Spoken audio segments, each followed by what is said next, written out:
it's hard to bet against my homie. You can't bet against my homie, man. My homie is just showing you time and time again that he has a recipe for being able to win.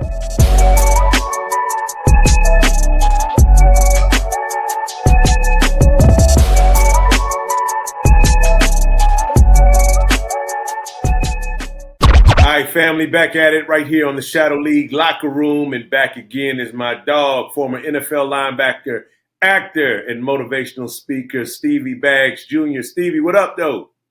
Man, grateful, brother. How you doing? I'm blessed, man. You know what I'm saying? There's a lot going on, so we might as Oh, well yeah. just jump right into it, man. All right. Let's do it. All right, Super Bowl pick, man. You know, we saw what happened this weekend. We know who is going to the big game, and it's around the corner. So, who do you got taking home the trophy, man? You think it's the dynasty, or is it going to be Philadelphia? Yeah, I think it's the dynasty, man. I mean, Uh, it's hard to bet against my homie. You can't bet against my homie, man. My homie is just showing you time and time again that he has a recipe for being able to win. And so until somebody can knock him off the throne and his team, I got to go with the Chiefs. yeah, yeah, Yeah. he's definitely entering rare air, man. And when you talk about that, if he wins another Super Bowl, you know, what I'm saying he will have that three-peat.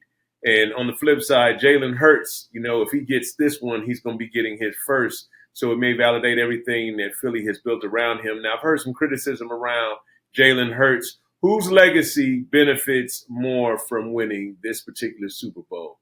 Mahomes or Jalen Hurts?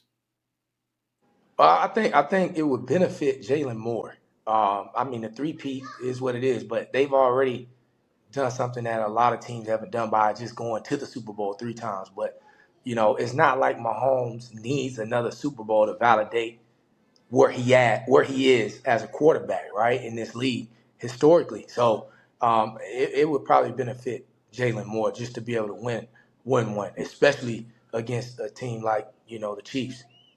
Yeah, I'm sure there's a lot of criticism Jalen has been, you know, facing. You know, a lot of pressure to let that ball fly. You know, I've heard just rumblings. I should say that rumblings. So I'd like to see Jalen pull it off. It'll make things a lot more interesting. But like you said, Kansas City is definitely not to be played with. Um, let's take it to the great state of Texas, brother. Jerry Jones, man. This controversial coaching decision now. Brian Schottenheimer. We know that he is, you know, a son of Marty Schottenheimer, so he comes from legacy. He comes from a football family. You know, Marty Schottenheimer is like one of the eighth winningest coach in the league, or something like that. He's got a really nice stat around him, but they're calling him a career assistant. Okay, and they were also saying that the Cowboys had a chance to make a bold move. Perhaps they were talking about Deion Sanders. I didn't really see that happening.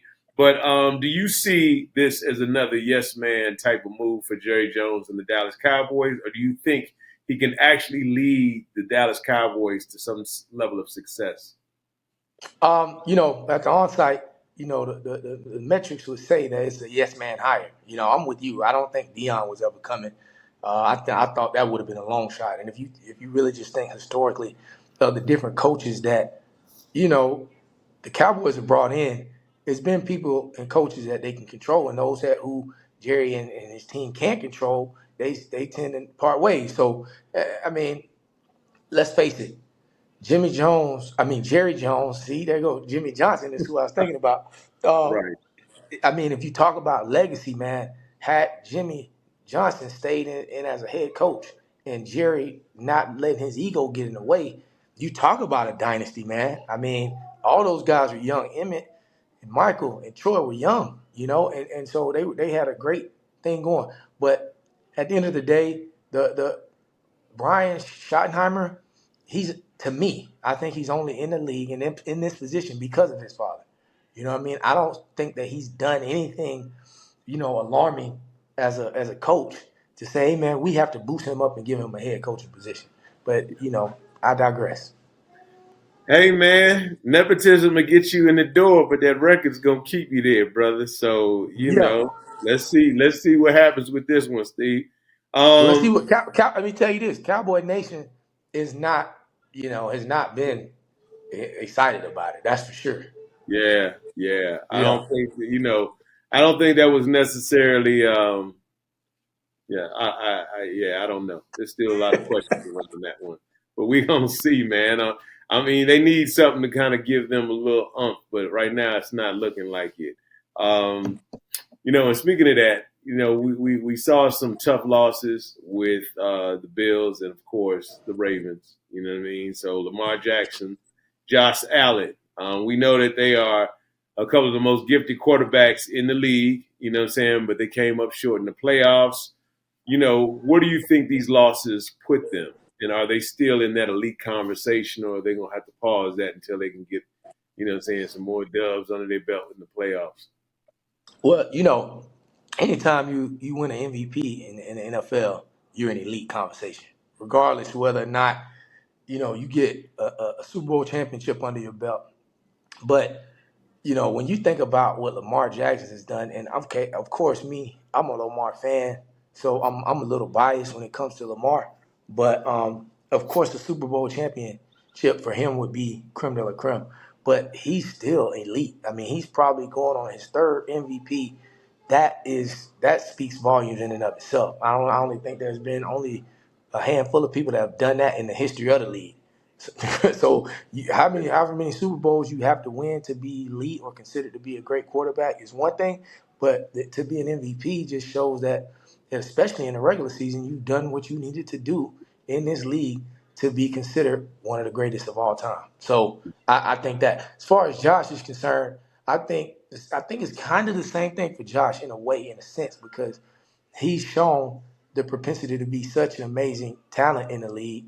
And but if you can't just get over the hump in the playoffs, for some reason, a lot of the pundits just think that that just speaks to you not being a great quarterback. I don't agree. As somebody who played this game at the highest level, I don't agree that if you didn't win a championship or don't make it to the playoffs, that you're not great. That doesn't mean you're a great player. I mean, you got Dan Marino, and maybe it's because of the quarterback position and because they get to control the ball and they have so many opportunities with the ball in their hand.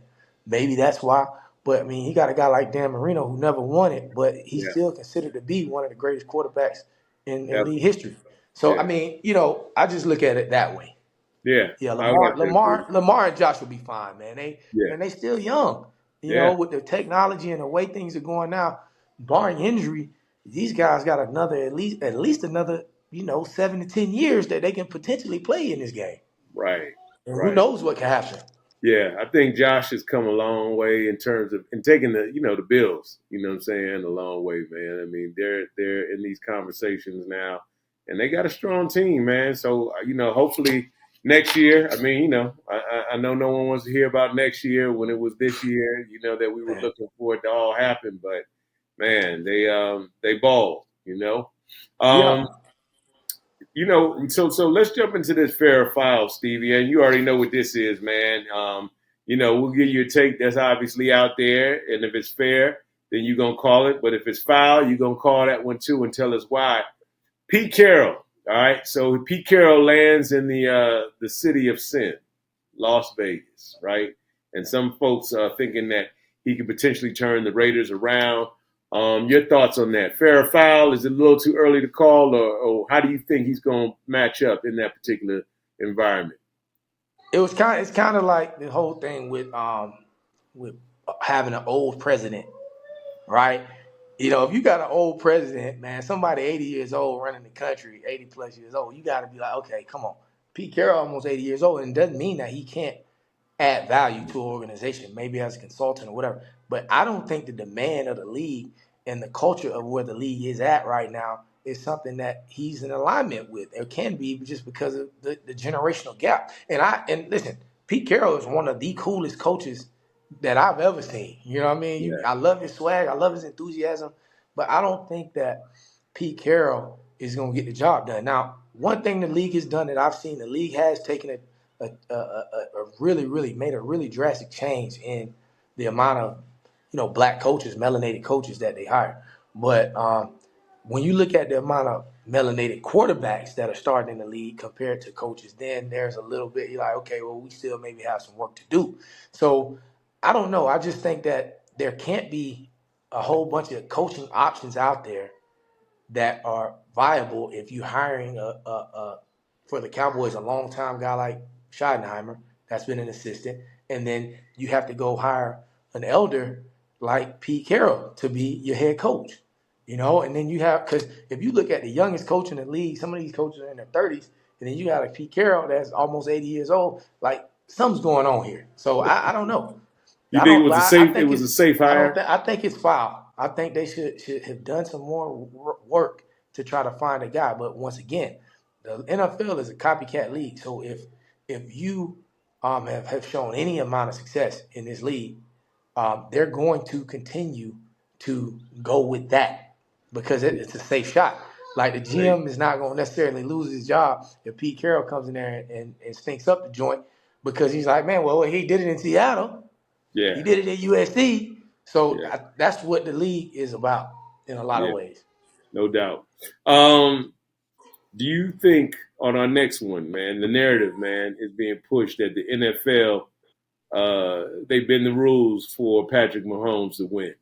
All right, that they tilt the calls his way to keep the dynasty going. Do you believe that that is the case? Is that fair or foul? Listen, let me say this. I'm a conspiracy, quote unquote, theorist to a large degree. But some might argue. But to say that the rules are being bent for him, I don't know if that's true. I think the rules are bent for most quarterbacks.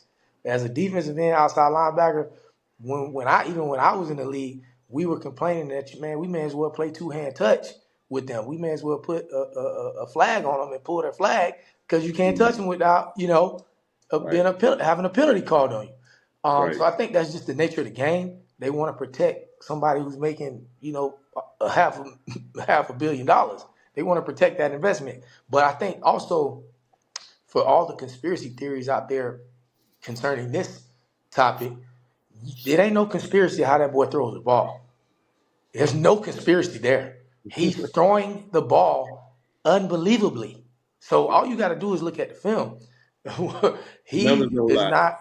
He's not a joke, man. So Yeah, yeah, I think there may be a little bit of foul going on there if as far as people thinking that the refs are pulling for them for any kind of way. Listen, you had Jordan. He gets calls. LeBron gets calls or got calls. Yeah, you may get some calls, right?